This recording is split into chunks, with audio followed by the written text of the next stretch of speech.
Hello guys, welcome to my YouTube channel Viji Honey. ఈరోజు నీతి కథ చెట్టు చెప్పిన నిజం. ఒకసారి ఒక చిన్న గ్రామంలో రాము అనే బాలుడు ఉండేవాడు. అతనికి అడవిలోకి వెళ్ళి సంచారం చేయడం చాలా ఇష్టమైంది.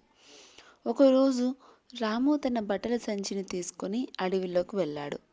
అక్కడ అతనికి ఒక పురాతన వయసు గల వేప చెట్టు కనిపించింది. ఆ చెట్టు తను మాట్లాడగలదని, చాలా కాలంగా దాచిన ఒక రహస్యాన్ని ఎవరికైనా చెప్పాలనుకుంటుందని చెప్పింది. రాము ఆశ్చర్యపోయాడు. చెట్టు చెప్పింది, ఈ అడవిలో ఒక ఖజానా దాగి ఉంది, కానీ దాన్ని తక్కిన మనుషులను స్వార్థంతో వాడుకున్నారు. నీవు నిజాయితీగా ఉంటే నేను నీకు దాన్ని చూపిస్తాను. రాము గట్టిగా హామీ ఇచ్చాడు. చెట్టు దాని వేళ్ల మధ్యన ఉన్న ఒక రహస్య గుహను చూపించింది. రాము వెళ్ళి చూస్తే అక్కడ పాతవాటి నాణ్యాలు, కొన్ని ఆభరణాలు ఉన్నాయి. కానీ అతను తీసుకోలేదు. ఇంటికి వెళ్ళాక అతని తల్లిదండ్రులకు విషయం చెప్పాడు.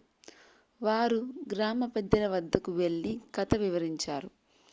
గ్రామ పెద్దలు ఆ ఖజానా గ్రామానికి చెందుతుందని నిర్ణయించారు. దాన్ని గ్రామ అభివృద్ధికి ఉపయోగించాలనుకున్నారు. పాఠశాలలు, నీటి వనరులు, ఆరోగ్య కేంద్రాలు మొదలైనవి ఏర్పాటయ్యాయి. అంతా రాము నిజాయితీ వల్ల జరిగింది. గ్రామస్తులు అతన్ని గౌరవంతో బాలమిత్రుడు అనే బిరుదుతో పిలవడం ప్రారంభించారు. చెట్టు కూడా మళ్ళీ మాట్లాడకుండా పోయినా రాము తన జీవితమంతా ఆ చెట్టు నీడలో చదువుతూ చీకటిని జయించిన వాడిగా పెరిగిపోయాడు. ఈ కథలోని నీతి: సత్యం, నిజాయితీ ఉంటే మన కోసం అంతకు మించిన సంపద అవసరం ఉండదు.